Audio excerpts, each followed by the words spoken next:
হযরত আদম আলাইহিস সালাতু ওয়াস সালাম এবং মা হাওয়া আলাইহিস সালাতু ওয়াস সালাম জান্নাতের মধ্যে আল্লাহ পাক বসবাস করার জন্য বললেন।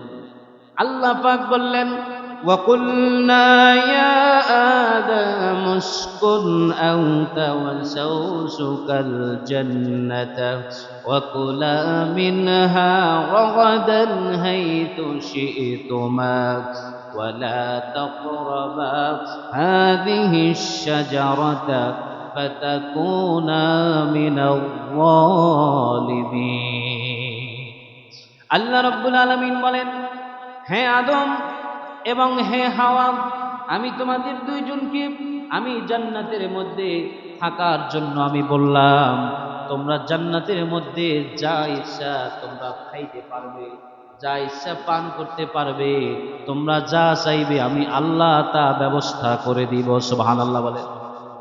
হে আদম, হে হাওয়া, তোমাদেরকে জান্নাতের মধ্যে আমি বসবাস করার জন্য দিলাম। এই জান্নাতে তোমরা যা চাইবে তা পাবে, এক কথায় তোমরা যা চাবে তা পাবে। খবরদার, ওয়ালা তাকরাবা হাদিহি শাজারাতা ফাতাকুনা মিনাল যালিমিন। খবরদার, ওই যে একটা গাছ দেখতেছো, ওই গাছের ধারে কাছেও তোমরা যেও না, ওই গাছের ধারে কাছেও তোমরা যেও না, তাহলে তোমরা জালেমে অন্তর্ভুক্ত হয়ে যাবে। আল্লাহ রাব্বুল আলামিন এই কথা বলার পরে দীর্ঘ বছর পর্যন্ত আদম এবং হাওয়া তাদের জীবন অতিবাহিত করলেন। এইদিকে ইবলিস শয়তান তিনি চাইলেন আদম এবং হাওয়া তাদেরকে দুইজনকে ধোঁকা দেওয়ার জন্য একদিন নয়, দুই দিন নয়, হাজার হাজার বার তাদের কাছে আসছে, কিন্তু ধোঁকা দিতে পারে নাই। লাস্ট পজিশনে ধোঁকা দিয়ে ফেললেন। বলতেছেন, আল্লাহর কসম করে বলি, লম্বা কোরআনের ঘটনা। আল্লাহ রাব্বুল আলামিন বলতেছে, ইবলিস শয়তান এক পর্যায়ে তাদের কাছে কসম দিলেন, ওয়াকাসামাহুমা ইন্নী লাকুমা লামিনান নাসিহিন। আদম এবং হাওয়াকে বললেন, আল্লাহে, আল্লাহর কসম করে বলি, তোমাদেরকে আল্লাহ সুবহানাহু ওয়া তাআলা ওই গাছের নিকট যেতে নিষেধ করেছেন। এই জন্য ওই গাছের মধ্যে এক ধরনের ফল আছে, ওই ফলগুলো যদি তোমরা খাও তাহলে জান্নাতের মধ্যে চিরস্থায়ী হয়ে যাবা, আর যদি তোমরা না খাও একদিন তোমাদেরকে আল্লাহ পাক এই জান্নাত থেকে বের করে দিবেন। মানে উল্টোটা বুঝিয়ে দিল। বললেন, যদি তোমরা খাও তাহলে চিরস্থায়ীভাবে থাকতে পারবা, যদি না খাও বের করে দিবে। কিন্তু ঘটনা তো উল্টো, যদি খাও বের করে দিবে, না খেলে চিরকাল থাকবে। সুবহানাল্লাহ বলেন। ভাইরা আমার, বন্ধুরা আমার, পবিত্র কোরআনুল কারীমের মধ্যে এই ঘটনা এসেছে। সূরা আরাফের মধ্যে বলতেছেন আল্লাহ সুবহানাহু ওয়া তাআলা, ইবলিস শয়তান ওই গন্ধম ফল, অর্ধেক ফল নিয়ে হাওয়াকে খাওয়ালেন। মেয়েদেরকে এই জন্য বেশি কথা বললেই তারা বুঝে যায়, মানে তাদেরকে বুঝাতে চেষ্টা করতে চাইলেই তারা বুঝে যায়। হাওয়াকে অর্ধেক গন্ধম খাওয়াইলেন, বললেন এটা তুমি খাও, তুমি খাওয়ার পরে তোমার স্বামীকে এইটা খাওয়া অর্ধেক, তাইলে আর জান্নাত থেকে তোমরা বের হবে না। আল্লাহ চায় তোমাদেরকে বের করতে, এইটা খেলে আর তোমরা বের করবে না। হাওয়া খেলেন, খাওয়ার পরে আদম যখন তার ঘরে ফিরে আসলো, কামরায় ফিরে আসলো, তখন বাকি অর্ধেক গন্ধম খাওয়ায় দিলেন। খাওয়ার সাথে সাথে জান্নাতি পোশাক, জান্নাতি লেবাস খুলে খুলে পড়ে গেল, উলঙ্গ হয়ে গেল। স্বামী স্ত্রীর গায়ে কোনো পোশাক নাই। জান্নাতের গাছ দিয়া একটু পাতা নিয়ে ঢেকে নেওয়ার জন্য নিজের শরীরগুলো, অঙ্গ প্রত্যঙ্গগুলো, গাছ বলে, তোমরা যে গন্ধম খেয়েছো, আমি গাছ তোমাদেরকে পাতা পর্যন্ত দেব না, পাতা পর্যন্ত দেব না। সম্মান স্বরূপ তাদের লজ্জাস্থান ডাকানো হলো। এরপরে আল্লাহ সুবহানাহু ওয়া তাআলা তাদেরকে পৃথিবীর মধ্যে পাঠিয়ে দিলেন। বললেন, তোমরা যে গন্ধম খেয়েছো, জান্নাতের মধ্যে তো কোনো বাথরুম নাই, ওয়াশরুম নাই, পায়খানা নাই। এই গন্ধম যদি তোমাদের হজম করতে হয়, তাহলে এটা তো পায়খানার জায়গা হলো দুনিয়া, তোমাদেরকে দুনিয়ায় যেতে হবে। আল্লাহর জান্নাত হলো সেই সপ্ত আকাশের উপরে, আরশ আজিমের উপরে বললেন সপ্ত এই রকম সপ্ত আকাশের নিচে তোমাদেরকে দুনিয়া, ওই দুনিয়ায় তোমাদেরকে যেতে হবে। আল্লাহ সুবহানাহু ওয়া তাআলা হযরত আদম আলাইহিস সালাতু ওয়াস সালামকে সরাসরি শরণদ্বীপে, শ্রীলঙ্কার শরণদ্বীপে পাঠিয়ে দিলেন এবং হাওয়া আলাইহিস সালাতু ওয়াস সালামকে জেদ্দায় পাঠিয়ে দিলেন এবং ইবলিসকে ইরাকে পাঠিয়ে দিলেন। তিনজনকে তিন জায়গায় পাঠিয়ে দিলেন। আদমকে শরণদ্বীপে শ্রীলঙ্কায় এবং মা হাওয়াকে জেদ্দায়, ইবলিসকে ইরাকে। কারণ ইবলিস তো এটা খাওয়াইছে, এই জন্য তাকে কি করা যাইবে না, তাকে ওখানে রাখা যাইবে না। এরপরে ভাইরা আমার, বন্ধুরা আমার, শয়তানের ভাই আছে, শয়তান তো সাকসেস হয়ে গেছে। আর আদম আলাইহিস সালাতু ওয়াস সালাম এরকম করে 300 বছর পর্যন্ত কাঁদলেন। কয়শো বছর? 300 বছর, একদিন দুই দিন নয়, 300 বছর। হাদিসের ভিতরে আসছে আদম আলাইহিস সালাতু ওয়াস সালাম যে কান্না করলেন, সেই কান্না করার জন্য তার এরকম তার চোখের নিচে নালার মতো হয়ে গেল, নহরের মতো হয়ে গেল, ছোট একটা নদীর মতো হয়ে গেল। পানি ঝরতে ঝরতে ঝর্ণা বয়ে গেল। পাহাড়ের পাদদেশের পানি যখন পড়ে, ওই পানিগুলো খেয়ে পাখিরা বলে এত মিষ্টি পানি আর কোনোদিন খাই নাই। সুবহানাল্লাহ বলে। পাখিরা তার চোখের পানি খেয়ে খেয়ে বলে এত মিষ্টি পানি তো এটা কোনো জমিনের হতে পারে না, এটা কোন পানি? পাখিরা পানি খাওয়ার পরে ঝর্ণা দ্বারা যেখান দিয়ে বসে যায়, ওই ঝর্ণা দ্বারার কাছে গিয়ে দেখেন একটা মানুষের চোখ দিয়া এরকম ঝর্ণার মতো পানি পড়তেছে। কি কারণে পড়তেছে? একটা মাত্র কারণ, সে আদম আলাইহিস সালাতু ওয়াস সালাম এবং মা হাওয়া এই দুইজনে জান্নাতে বসে একটা অর্ধেক করে গন্ধম খেলেন। ইবলিসের কথা মতো এই গন্ধম খাওয়ার পর দুনিয়া আসলেন। আল্লাহর এই হুকুমটা অমান্য করার কারণে 300 বছর কাঁদছে। কয়শো বছর? 300 বছর পর্যন্ত কান্না করার পরে যখন 300 বছর পরিপূর্ণ হয়ে গেল, আল্লাহর দরবারে আদম আলাইহিস সালাতু ওয়াস সালাম বলেন, রব্বানা যালামনা আনফুসানা ওয়া ইল্লাম তাগফির লানা ওয়া তারহামনা লানাকুনান্না মিনাল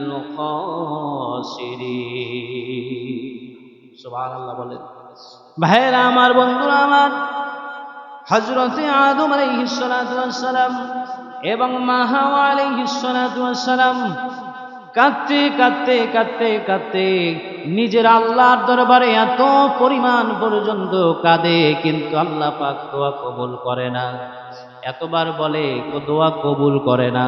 হঠাৎ করে একদিন হযরতে আদম আলাইহিস সালাতু ওয়াস সালাম বলেন, হে রব, হে প্রভু, 300 বছর পর্যন্ত কাঁদলাম, আপনি আমারে মাফ করলেন না।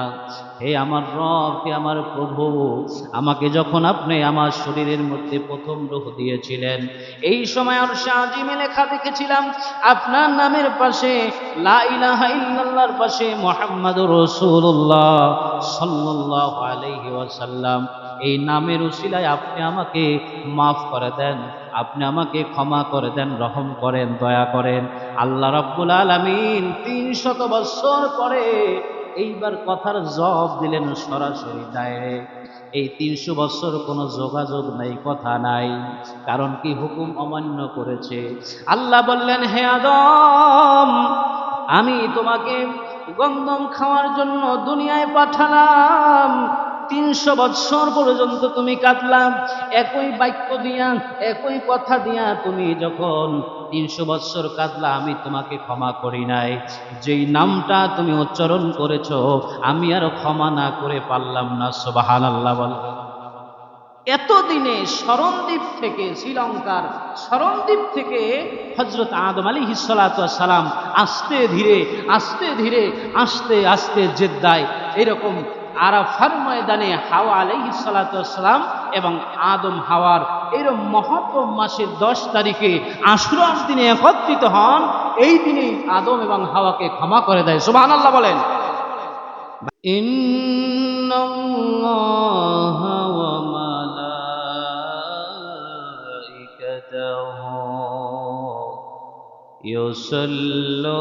يصلون على النبي يا أيها الذين آمنوا صلوا عليه وسلموا تسليما اللهم صل على سيدنا مولانا محمد وعلى آل سيدنا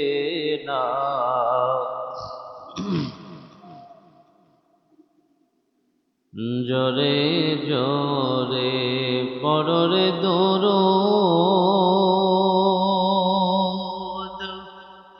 মুমিন ভাই বসিয়া আমাদের দরুদ শোনেন নবীজি রোজা পাকে শুইয়া আল্লাহুম্মা সাল্লি আলা মাওলানা মুহাম্মদ ওয়া আলা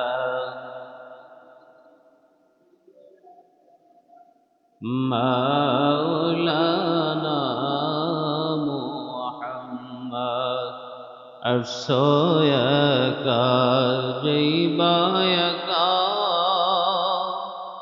সঙ্গে কে হো যাবে না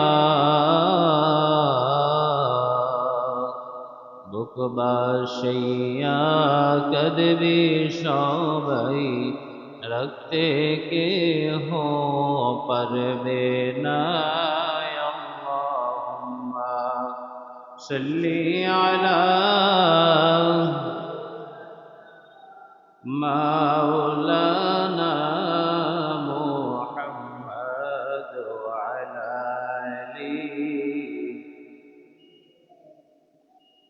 মাওলানা بلغ العلا بكماله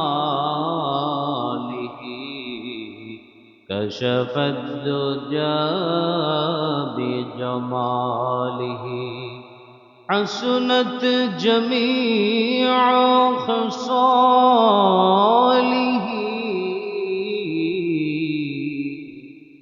صلوا عليه وآله هو الحبيب الذي ترجى شفاعته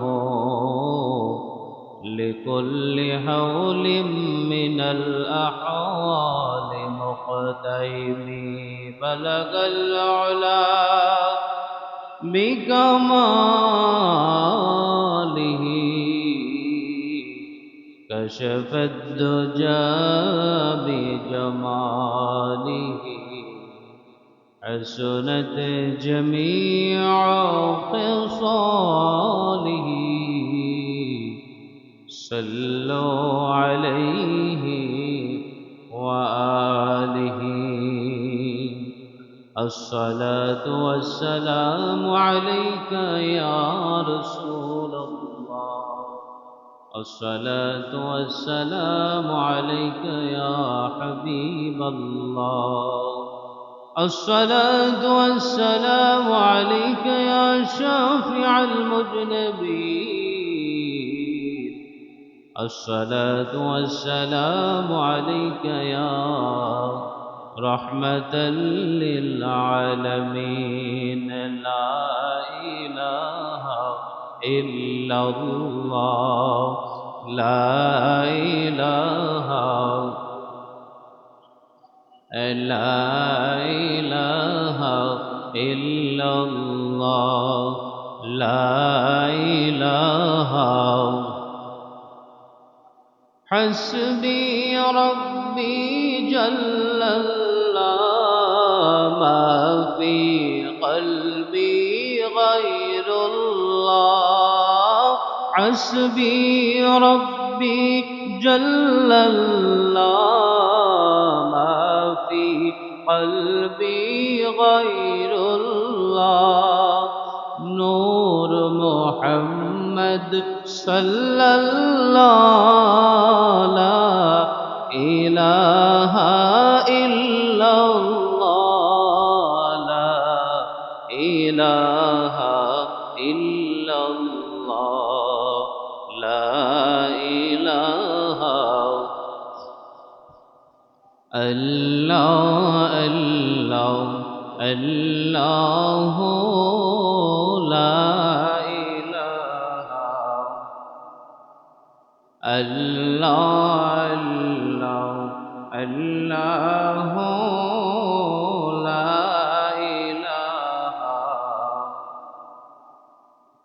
আল্লাহ আল্লাহ লা ইলাহা রহমাতুল লিল আলামিন লকব আকনার রহমাতুল লিল আলামিন লকব আকনার রোজ হাসরে ফিলাইবেন রোজ হাসরে ফিলাইবেন হাউজে কাউসার নবীজি আল্লাহ আল্লাহ আল্লাহ লা ইলাহা আল্লাহ আল্লাহ লা ইলাহা কৌশলের মালিক আপনি নবীদের সরদার কৌশলের মালিক আপনি নবীদের সরদার রোজ হাসরে ফিলাইবেন রোজ হাসরে ফিলাইবেন হাউজে কাউসার নবীজি আল্লাহ আল্লাহ আল্লাহ লা ইলাহা আল্লাহ আল্লাহ আল্লাহ লা ইলাহা গুনাহগারের গুনাহ ঝরে নবী দরুদে আপনার গুনাহগারের গুনাহ ঝরে নবী দরুদে আপনার দয়া করে রোজ হাসরে দয়া করে রোজ হাসরে তড়াইয়েন উম্মত গুনাহগার নবীজি আল্লাহ আল্লাহ লা ইলাহা আল্লাহ আল্লাহ লা ইলাহা লা ইলাহা ইল্লাল্লাহ মুহাম্মাদুর রাসূলুল্লাহ সাল্লাল্লাহু আলাইহি ওয়াসাল্লাম। মুআজ্জাজ মুহতারাম সম্মানিত মুসল্লিয়ানে কেরাম, শ্রদ্ধ মুরব্বিয়ানে আযম, দূর দারাজ থেকে আগত আমার মুসল্লি ভাইয়েরা, পর্দার অন্তরালে আমার মা ও বোনেরা, মাইকের আওয়াজ যতদূর যাচ্ছে যারা শুনছেন, সকলকে ইসলামী সম্বর্ধনা আসসালামু আলাইকুম ওয়া রাহমাতুল্লাহি ওয়া বারাকাতুহু। আল্লাহ সুবহানাহু ওয়া তাআলার দরবারে লাখ কোটি শুকর যে আল্লাহ সুবহানাহু ওয়া তাআলা পৃথিবীর শ্রেষ্ঠ জায়গা আল্লাহ পাকের ঘরে পবিত্র জুমার নামাজ আদায়ের উদ্দেশ্যে আমাদেরকে সমবেত হওয়ার তৌফিক দান করলেন। সে আল্লাহ সুবহানাহু ওয়া তাআলার দরবারে শুকরগুজার করছি, বলি আলহামদুলিল্লাহ। সম্মানিত হাজিরিন, আজকে হলো মুহররম মাসের প্রথম জুমা। প্রতি ইংরেজি বছরের যেভাবে শুরু একটা নববর্ষ আছে, আরবি বছরেরও এই মুহররম মাস হলো শুভ নববর্ষের। সম্মানিত হাজিরিন, আরবি মাসের প্রথম মাস হলো মুহররম মাস। কি মাস? মুহররম মাস। এই মুহররম মাসে আল্লাহ সুবহানাহু ওয়া তাআলা অনেক ঘটনা ঘটিয়েছেন। এর মধ্যে উল্লেখযোগ্য দিন হলো আশুরার দিন, মানে মুহররমের 10 তারিখ।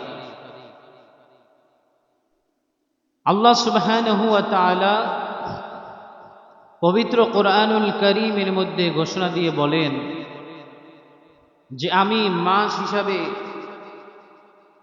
আমি আমার বিধান হিসাবে, গণনার মাস হিসাবে আমি 12টি মাসকে আমি নির্ণয় করেছি, আমি 12টি মাস দিয়েছি। এর মধ্যে আল্লাহ সুবহানাহু ওয়া তাআলা 4টি মাসকে সম্মানিত করেছেন। বলেন না সুবহানাল্লাহ। কয়টি মাস? 4টি মাসকে আল্লাহ পাক সম্মানিত করেছেন। একটি মাস হলো জিলকদ, একটি মাস হলো জিলহজ, আর একটি মাস হলো এই মুহররম মাস, আর একটি হলো রজব মাস। বলেন না সুবহানাল্লাহ। এই 4টি মাসে আল্লাহ সুবহানাহু ওয়া তাআলা যুদ্ধ বিগ্রহ, অন্যায় অত্যাচার, ব্যভিচার এগুলো করার জন্য নিষেধ করেছেন। এটা আল্লাহর পক্ষ থেকে বিধান। সম্মানিত হাজিরিন, আজকে পবিত্র জুমার আলোচ্য বিষয় হলো এই মুহররম মাসের ফজিলত এবং এর গুরুত্ব সম্পর্কে আমাদেরকে আলোচনা করা এবং শোনা এবং বোঝা এবং আমল করার তৌফিক দান করুক। সকলে বলি আমিন।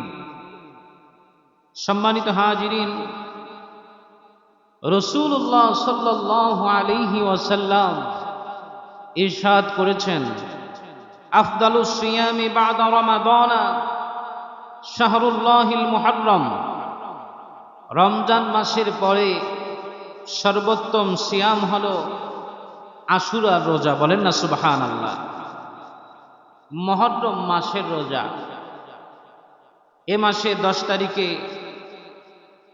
আশুরার দিন বলা হয়। আশুরার দিনে রোজার ফজিলত সম্পর্কে রাসূল সাল্লাল্লাহু আলাইহি ওয়াসাল্লাম ইরশাদ করেছেন, ইউকাফিরু সানাতাল মাদিআ। এ দিনের সিয়াম গত 1 বছরের পাপ মার্জনা করা হয়। সুবহানাল্লাহ বলেন। আল্লাহর নবী বলেন, ইউকাফিরু সানাতাল মাদিআ। এই আশুরার দিনের রোজাটা যদি কোনো ব্যক্তি রাখে, পালন করে, তাহলে বিগত 1 বছরের গুনাহ আল্লাহ পাক ক্ষমা করে দেয়। সুবহানাল্লাহ বলেন। এই আশুরা আসতেছে সামনের শুক্রবারে হলো মুহররম মাসের 10 তারিখ।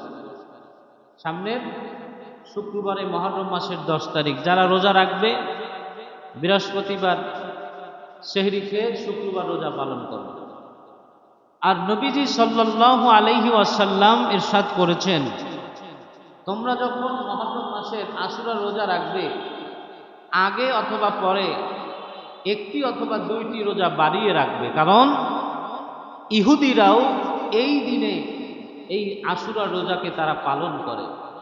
আর নবী সাল্লাল্লাহু আলাইহি সাল্লাম বলেছেন, তোমরা একটি অথবা দুইটি রোজা বাড়িয়ে রাখবে। 9 তারিখ তো রাখবে, হয়তোবা 10 তারিখ অথবা 11 তারিখ হোক অথবা 8 তারিখ হোক, তোমরা বাড়িয়ে আরো একটি রোজা রাখবে, মানে ইহুদিদের বিপরীত। তো সম্মানিত হাজিরিন, তাহলে আমরা কি আশুরা রোজা আমরা পালন করার চেষ্টা করব। রমজানুল মোবারকের রোজা ফরজ হওয়ার পূর্বে এই আশুরা রোজাটা ফরজ ছিল। এই রোজাটা কি ছিল? ফরজ ছিল। কিন্তু রমজানুল মোবারক যখন আসলো, রমজানুল মোবারকের রোজাকে যখন আমাদের জন্য ফরজ করে দেওয়া হয়েছে, তখন এই আশুরা রোজা বাধ্যতামূলক আর নেই। স্ব ইচ্ছায় যদি কোনো ব্যক্তি রাখে, তাহলে সেই ব্যক্তি সওয়াবের অধিকারী হবে। সম্মানিত হাজিরিন, তাহলে আল্লাহ সুবহানাহু ওয়া তাআলা পবিত্র কোরআনুল কারীমের মধ্যে এই সম্মানিত মাসের কথা ঘোষণা দিয়েছেন। পবিত্র কোরআনুল কারীমের সূরা তাওবার 36 নম্বর আয়াতের মধ্যে আল্লাহ পাক রব্বুল আলামিন ইরশাদ করেন, ইন্না ইদ্দাতাশ শুহুরি ইনদাল্লাহি 12 শাহরান ফি কিতাবিল্লাহি ইয়াওমা খালাকাস সামাওয়াতি ওয়াল আরদ خلق السماوات والأرض منها 4 حرم ذلك الدين القيم فلا تظلموا فيهن أنفسكم وقاتلوا المشركين كافة كما يقاتلونكم كافة واعلموا أن الله مع المتقين। আল্লাহ সুবহানাহু ওয়া তাআলা বলেন, নিশ্চয়ই আল্লাহর বিধান গণনার মাস 12টি। আল্লাহ পাক রব্বুল আলামিন আমাদেরকে গণনার মাস হিসাবে 12টি মাস আল্লাহর পক্ষ থেকে নির্ধারণ করেছেন। সুবহানাল্লাহ বলেন। কয়টি মাস? 12টি মাস নির্ধারণ করা হয়েছে।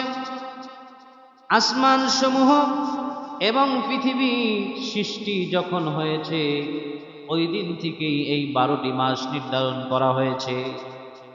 এর মধ্য থেকে আল্লাহ পাক রব্বুল আলামিন 4টি মাসকে সম্মানিত করেছেন। কয়টি মাস? 4টি মাসকে সম্মানিত করেছেন। এই 4টি মাসের একটি মাস হলো জিলকদ, একটি মাস হলো জিলহজ, একটি মাস হলো এই মুহররম মাস, একটি মাস হলো রজব মাস। সুবহানাল্লাহ বলেন। এই 4টি মাসকে আল্লাহ পাক সম্মানিত করেছেন। সম্মানিত করার পরে আল্লাহ রাব্বুল আলামিন বলেন, যালিকাদ দীনুল কাইয়্যিম, এটাই হলো সুপ্রতিষ্ঠিত দিন। সুবহানাল্লাহ। এই 4টি দিন মাসকে আল্লাহ পাক সম্মানিত করার পরে বললেন, এটাই হলো সুপ্রতিষ্ঠিত দিন। ভাইয়েরা আমার, বন্ধুরা আমার, এই সম্মানিত মাসগুলোতে ফালা তাযলিমু ফীহিন্না আনফুসাকুম, আল্লাহ পাক বলেন, তোমরা নিজেদের প্রতি অত্যাচার করো না। নিজেদের প্রতি তোমরা এই মাসগুলোতে অত্যাচার করো না। আল্লাহর পক্ষ থেকে আরো ঘোষণা আসছে, وَقَاتِلُوا الْمُشْرِكِينَ كَافَّةً كَمَا يُقَاتِلُونَكُمْ كَافَّةً। আল্লাহ পাক বলেন, মুশরিকদের সাথে তোমরা যুদ্ধ করো, সমবেতভাবে যুদ্ধ করো, যেমন ভাবে তারাও তোমাদের বিরুদ্ধে যুদ্ধ করে তোমরাও তেমনি ভাবে যুদ্ধ করো। মনে রেখো ওয়া'লামু আন্নাল্লাহা মা'আল মুত্তাকিন, মনে রেখো আল্লাহ মুত্তাকিনদের সাথে আছে। যারা মুত্তাকি, এই মুত্তাকি মানুষদের সাথে আল্লাহ সুবহানাহু ওয়া তাআলা আছে। যারা পরহেজগার মানুষ তাদের সাথে কে আছে? তাদের সাথে আল্লাহ আছে। ভাইয়েরা আমার, বন্ধুরা আমার, এখানে একটা যুদ্ধের কথা বলা হয়েছে। মানুষগুলো পৃথিবীর মধ্যে বসবাস করে, আল্লাহ পাকের হুকুম কেউ মানে কেউ মানে না। যখন আল্লাহর পক্ষ থেকে এমন ঘোষণা আসে দ্বীনের পথে যুদ্ধ করার জন্য, দ্বীনের পথে জীবন দেওয়ার জন্য, তখন মানুষগুলো যেতে চায় না।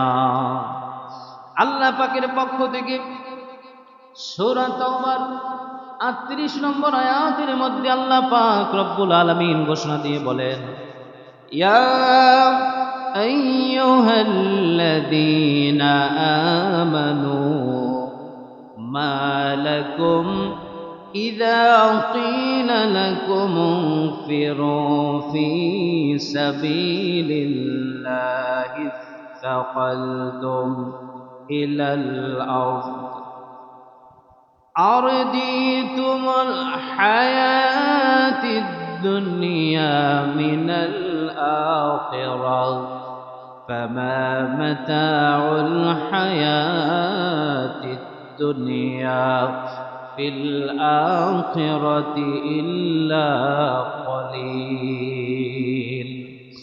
আল্লাহর ঘোষণা হলো, হে ইমানদারগণ, আমি আল্লাহ সুবহানাহু ওয়া তাআলা তোমাদেরকে যখন আমার পথে জিহাদ করার জন্য যখন আমি বলি, আল্লাহর পথে জিহাদ করার জন্য যখন ডাক আসে, তখন আল্লাহ নিজেই বলতেছেন, তোমরা তোমাদের নিজেদের জমিনের মাটিগুলো তোমরা জড়িয়ে ধরো, আঁকড়ে করো। মানে মাটির জড়িয়ে ধরা অর্থ হলো, একজন মানুষ সন্তানের প্রেমে পড়ে, স্ত্রীর প্রেমে পড়ে, বাবা মায়ের প্রেমে পড়ে, সম্পদের প্রেমে পড়ে, নিজের জীবনের প্রেমে পড়ে। একজন মানুষ আল্লাহর ডাকে সাড়া দিয়ে যুদ্ধে যেতে চায় না। আল্লাহ পাক বলতেছেন, তোমরা মাটি জড়িয়ে ধরো, আমার পক্ষ থেকে যখন যুদ্ধের ঘোষণা আসবে তখন তোমরা এগুলো করো না, তোমরা যুদ্ধে শামিল হয়ে যাও। সুবহানাল্লাহ বলেন। ভাইয়েরা আমার, বন্ধুরা আমার, আল্লাহ রব্বুল আলামিন বলেন, তোমরা মাটিগুলো জড়িয়ে ধরো। তোমরা কি আখিরাতের পরিবর্তে দুনিয়ার জীবনকে তোমরা কি ভালোবেসে ফেলছো? দুনিয়ার জীবনে কি তোমরা পরিতুষ্ট হয়ে গেছো? অথচ আখিরাতের তুলনায় দুনিয়ার জীবনের উপকরণ অতি অল্প। সুবহানাল্লাহ, কি বলেন ঠিক কিনা? দুনিয়ার উপকরণ একটু অল্প, আখিরাতের উপকরণ, আখিরাতে আল্লাহ পাক যা দিবে এটার কোনো শেষ নাই, এটা সীমাহীন। কি বলেন ঠিক কিনা? কিন্তু এই দুনিয়ায় যা কিছু আপনাকে আমাকে দিয়েছে এটা হলো অতি অল্প, আখিরাতের তুলনায় এটা কিছুই না। ভাইয়েরা আমার, বন্ধুরা আমার, একটা উদাহরণ শুনেন। কোন ব্যক্তি যদি ফজরের নামাজের 2 রাকাত মাত্র সুন্নাত নামাজ আদায় করে, কোন ব্যক্তি যদি ফজরের মাত্র 2 রাকাত সুন্নাত নামাজ আদায় করে, আল্লাহ নবী সাল্লাল্লাহু আলাইহি ওয়াসাল্লাম বলেন, এই পৃথিবীর জমিনে যত ভালো জিনিস আছে, এই 10 দুনিয়ার সমান যত ভালো জিনিস আছে, এইটা এক পাল্লায় দেওয়া হবে, আর ফজরের মাত্র 2 রাকাত সুন্নাত এক পাল্লায় দেওয়া হবে। ফজরের 2 রাকাত সুন্নাতের দাম আল্লাহ বেশি বানিয়ে দিয়েছে। সুবহানাল্লাহ বলে। 2 রাকাত সুন্নাতের দাম কত? 10 দুনিয়ার সমান যত মূল্যবান জিনিস আছে এক পাল্লায় দেবেন, 2 রাকাত ফজরের সুন্নাত এক পাল্লায় দেবেন, ওই সুন্নাতের ওজনটা বেশি হয়ে যাবে। সুবহানাল্লাহ বলেন। ভাইয়েরা আমার, বন্ধুরা আমার, তাহলে মানুষদেরকে আল্লাহ সুবহানাহু ওয়া তাআলা আরো উৎসাহিত করেন। পবিত্র কোরআনুল কারীমের সূরা সফের 4 নম্বর আয়াতের মধ্যে আল্লাহ পাক বলেন, ইন্নাল্লাহা ইউহিব্বুল্লাযীনা ইউকাতিলুনা ফি সাবিলিহি সাফফান কাআন্নাহুম বুনিয়ানুম মারসুস। আল্লাহ রাব্বুল আলামিন বলেন, ইন্নাল্লাহ, নিশ্চয়ই আল্লাহ সুবহানাহু ওয়া তাআলা ইউহিব্বুল্লাযীনা, ওই সমস্ত ব্যক্তিদেরকে ভালোবাসেন, ইউকাতিলুনা ফি সাবিলিহি, যারা নিজেদের জীবনকে আল্লাহর পথে বিলিয়ে দেওয়ার জন্য সারিবদ্ধভাবে যুদ্ধের ময়দানে চলে যায়, যেমন সীসা গলানো প্রাচীর। সুবহানাল্লাহ বলে। আল্লাহ সেই মানুষকে ভালোবাসে যেই মানুষটা দ্বীনের জন্য, ইসলামের জন্য, দেশের জন্য নিজের জীবনকে বিলিয়ে দেয়, সমাজের জন্য নিজের জীবনকে বিলিয়ে দেয়, নিজের সময়কে বিলিয়ে দেয়, নিজের অর্থকে বিলিয়ে দেয়। এক কথায় আল্লাহর পথে যুদ্ধের যাওয়ার জন্য, আল্লাহর পথে যুদ্ধের জন্য মানুষটা জীবনের চেতনা, জীবনের মায়া ত্যাগ করে যেই মানুষটা একমাত্র আল্লাহর জন্য নিবেদিত হয়ে যায়, ওই মানুষটাকে আল্লাহ নিজে বলছে, আমি রব, আমি আল্লাহ তাকে ভালোবাসি। সুবহানাল্লাহ বলেন। ভাইয়েরা আমার, বন্ধুরা আমার, এই বিষয়ের উপরে আলোচনা অনেক লম্বা, কিন্তু মূল আলোচনা হলো আশুরা এবং মুহররম। আমরা জানতে পারলাম আশুরার রোজার ফজিলত সম্পর্কে। এখন আশুরা জিনিসটা কি, এই জিনিসটা আমাদের জানতে হবে, বুঝতে হবে। এক নাম্বার হলো আশুরা। আশুরা মানে 10। আশুরা অর্থ কি? আশুরা মানে কি? 10। তাহলে আশুরা বলা হয় কোন দিনকে? আশুরা হলো ইসলামী শরিয়াতের পরিভাষায় আশুরা হলো সেই দিন, যেই দিনটা হলো মুহররম মাসের 10 তারিখ। ওই দিনকে আশুরার দিন বলা হয়। সুবহানাল্লাহ বলেন। মুহররম মাসের 10ম দিনকে আশুরা বলা হয়। ইসলামী দৃষ্টিকোণ থেকে এই আশুরা মুহররম মাসের 10 তারিখে, এই 10 তারিখটাই ইতিহাসের মধ্যে, ইতিহাসের পাতায় এমনভাবে লিপিবদ্ধ আছে, পৃথিবীর শুরু থেকে শেষ পর্যন্ত এই ইতিহাসের সাথে একটা মিল আছে। সুবহানাল্লাহ বলে। ইতিহাসের সাথে একটা মিল আছে, পৃথিবীর শুরু থেকে একেবারে শেষ পর্যন্ত একটা ইতিহাসের মিল আছে ধারাবাহিকভাবে। ভাইয়েরা আমার, বন্ধুরা আমার, তাহলে আমি আগেই বলেছি আশুরার যে দিনটা আগামী শুক্রবার পড়বে, একটি দিন যেই ব্যক্তি রোজা পালন করবে, ওই ব্যক্তির বিগত 1 বছরের গুনাহ আল্লাহ পাক মাফ করে দিবেন। সুবহানাল্লাহ বলেন। ভাইয়েরা আমার, বন্ধুরা আমার, তাহলে মুহররমে এই আশুরায় ইতিহাসের উজ্জ্বল, আপনার মুহররমের 10 তারিখে যেই ঘটনাগুলো ঘটেছে, এর মধ্যে উল্লেখযোগ্য ঘটনা হলো আল্লাহ সুবহানাহু ওয়া তাআলা আশুরার দিন 10 তারিখে, মুহররমের 10 তারিখে আল্লাহ সুবহানাহু ওয়া তাআলা আদম এবং হাওয়াকে ক্ষমা করে দিয়ে আরাফার ময়দানে তাদের 2 জনকে আবার একত্রিত করেছিলেন। সুবহানাল্লাহ বলেন। লম্বা ঘটনা। হযরত আদম আলাইহিস সালাতু ওয়াস সালাম এবং মা হাওয়া আলাইহিস সালাতু ওয়াস সালাম জান্নাতের মধ্যে আল্লাহ পাক বসবাস করার জন্য বললেন।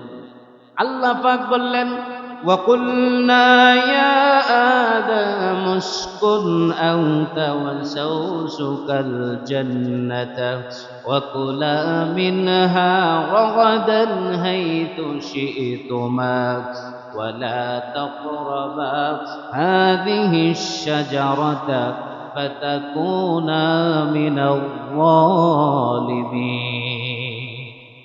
আল্লাহ রাব্বুল আলামিন বলেন, হে আদম এবং হে হাওয়া, আমি তোমাদের 2 জনকে আমি জান্নাতের মধ্যে থাকার জন্য আমি বললাম, তোমরা জান্নাতের মধ্যে যা ইচ্ছা তোমরা খাইতে পারবে, যা ইচ্ছা পান করতে পারবে, তোমরা যা চাইবে আমি আল্লাহ তা ব্যবস্থা করে দিব। সুবহানাল্লাহ বলেন।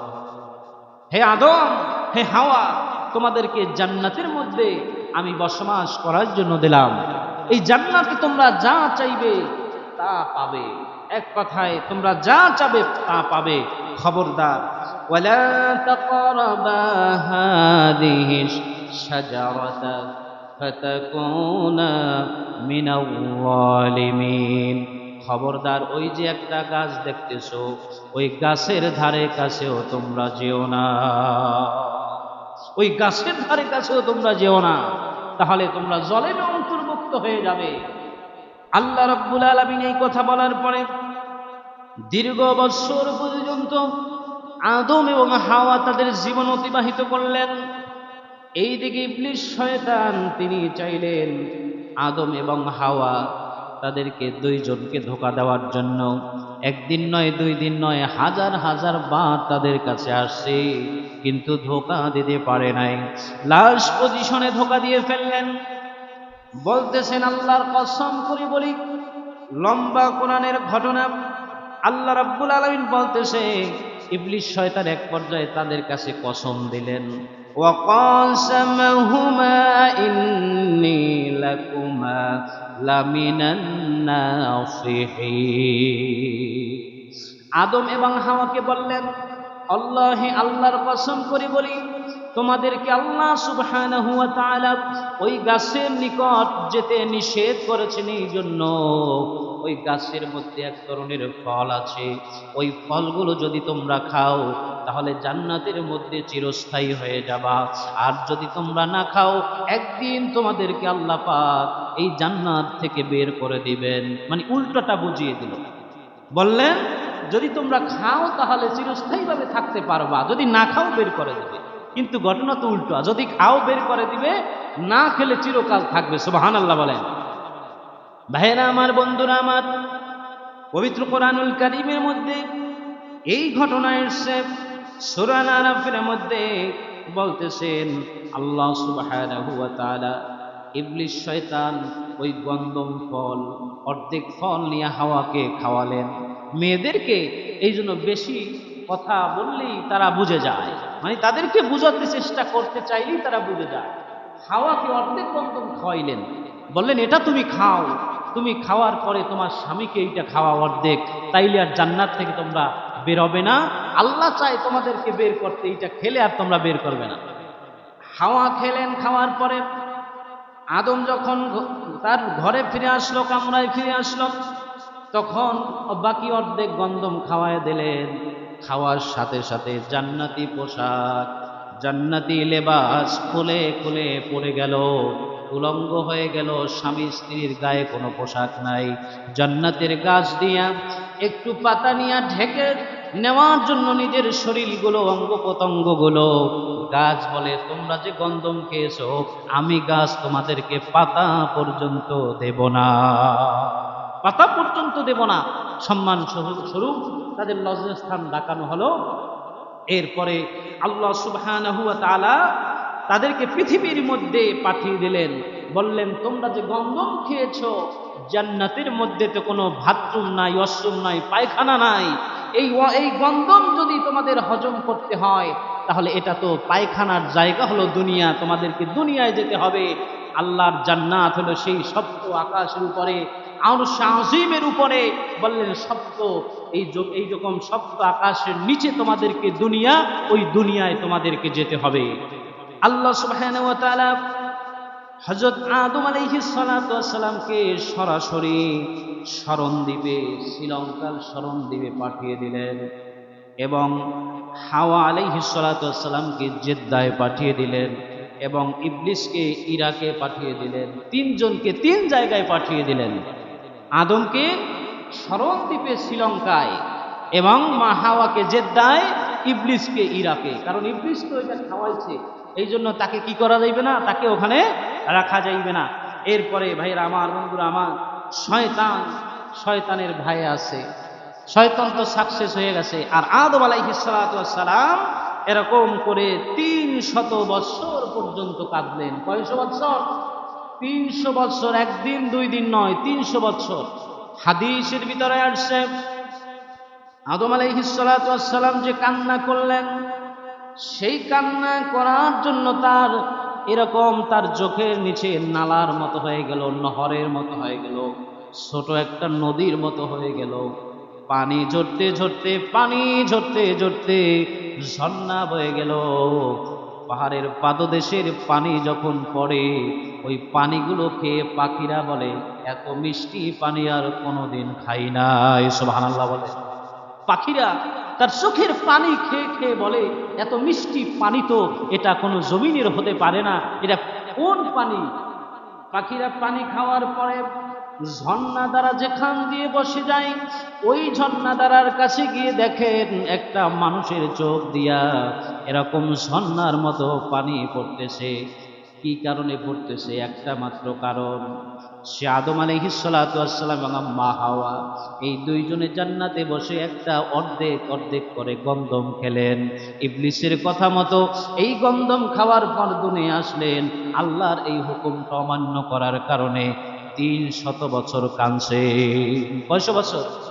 ৩০০ বছর পর্যন্ত কান্না করার পরে যখন ৩০০ বছর পরিপূর্ণ হয়ে গেল, আল্লাহর দরবারে আদম আলাইহিস সালাতু ওয়াস সালাম বলেন, রব্বানা যালামনা আনফুসানা ওয়া ইল্লাম তাগফির লানা ওয়া তারহামনা লানাকুনান্না মিনাল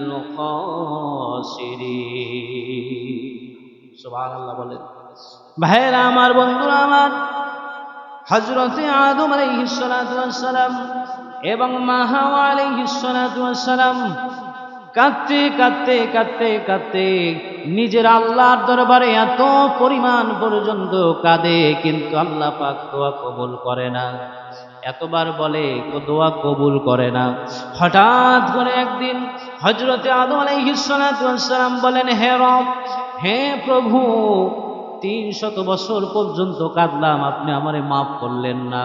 হে আমার রব, হে আমার প্রভু, আমাকে যখন আপনি আমার শরীরের মধ্যে প্রথম রূহ দিয়েছিলেন, এই সময় আরশে আজিমে লেখা দেখেছিলাম আপনার নামের পাশে লা ইলাহা ইল্লাল্লাহর পাশে মুহাম্মাদুর রাসূলুল্লাহ সাল্লাল্লাহু আলাইহি ওয়াসাল্লাম।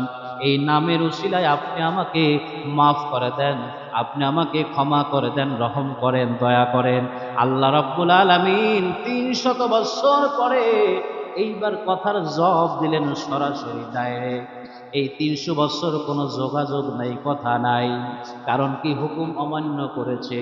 আল্লাহ বললেন, হে আদম, আমি তোমাকে গন্ধম খাওয়ার জন্য দুনিয়ায় পাঠালাম। ৩০০ বছর পর্যন্ত তুমি কাঁদলাম, একই বাক্য দিয়া, একই কথা দিয়া তুমি যখন ৩০০ বছর কাঁদলা, আমি তোমাকে ক্ষমা করি নাই। যেই নামটা তুমি উচ্চারণ করেছো, আমি আর ক্ষমা না করে পারলাম না। সুবহানাল্লাহ বল।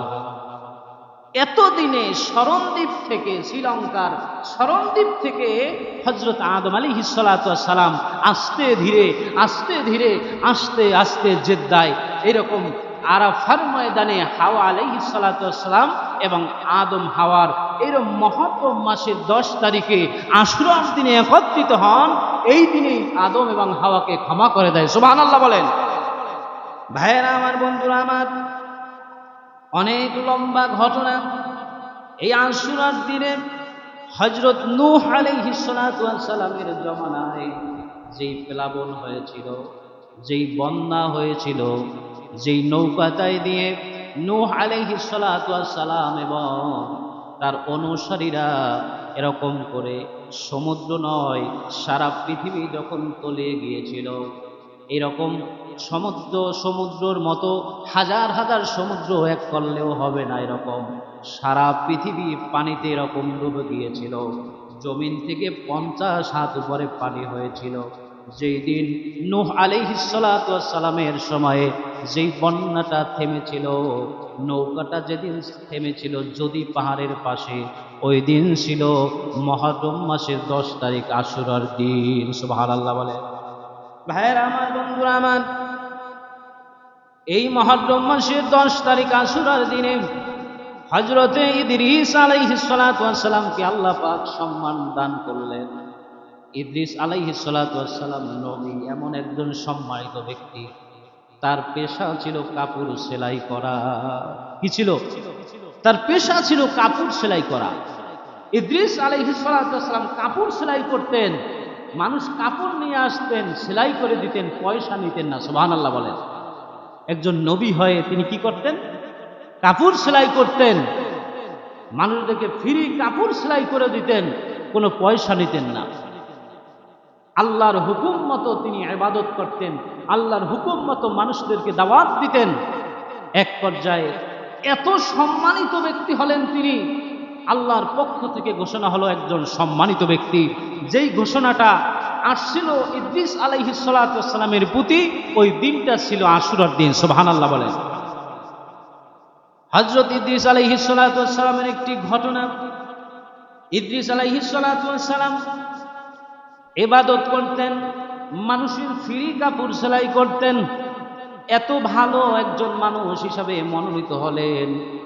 হযরতে আজরাইল আলাইহিস সালাতু ওয়াস সালাম আল্লাহর দরবারে বললেন, আল্লাহ, আমি এত একজন ভালো মানুষ, আপনার পয়গাম্বর, আপনার নবী, তার সাথে আমি একটু সাক্ষাৎ করতে চাই, তার সাথে আমি একটু বন্ধুত্ব করতে চাই। সুবহানাল্লাহ বলেন।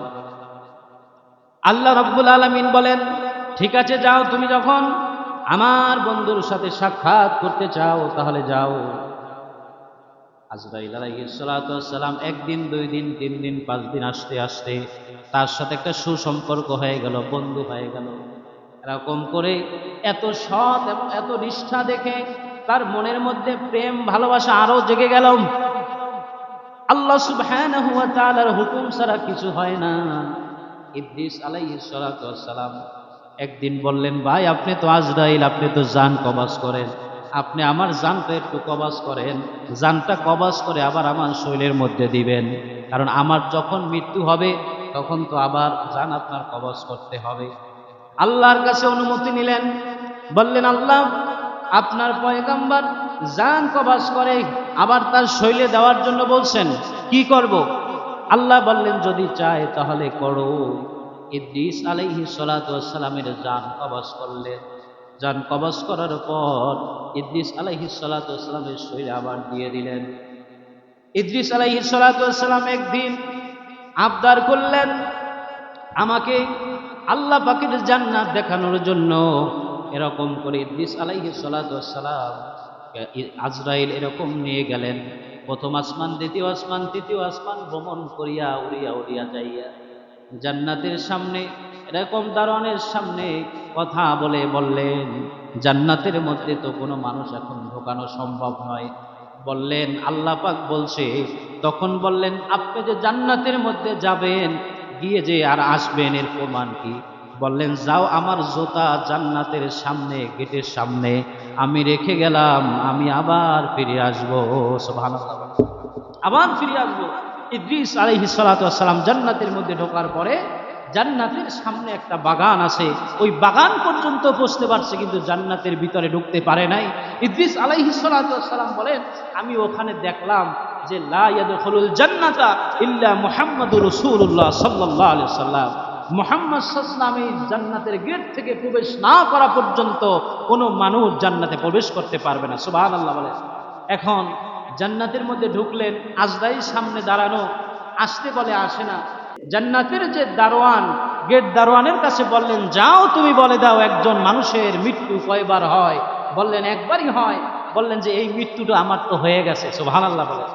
বুদ্ধির কলা কৌশলে ইদ্রিস জান্নাতের মধ্যে, ওনাকে আর পৃথিবীতে আর জান কবজ করা হয় না। ওনার কবর পৃথিবীর কোথাও খুঁজে পাওয়া যাবে না, ওনার কবরটা এই পৃথিবীতে কেউ খুঁজে পাবে না। উনি হলো জান্নাতে সশরীরে চলে গেছে। সুবহানাল্লাহ বলেন। তাহলে এই দিনে আল্লাহ সুবহানাহু ওয়া তাআলা অনেক ঘটনা ঘটিয়েছেন। আগামী 10 তারিখে, আগামী এই যে শুক্রবার আসতেছে, ওই দিন হলো আশুরার দিন। আপনারা জানেন আমাদের মসজিদে প্রতি বছর মসজিদ কমিটির সিদ্ধান্তে প্রতি বছর অনুষ্ঠান হয়। এবছরও ইনশাল্লাহ হবে। আশা করি আপনারা সকলে আগামী জুমা ইনশাল্লাহ এশার পর থেকে যে আমরা আলোচনা করি, তবারক করি, এতে আপনারা অংশগ্রহণ করবেন। আল্লাহ পাক তৌফিক দান করুক। সকলে বলি আমিন।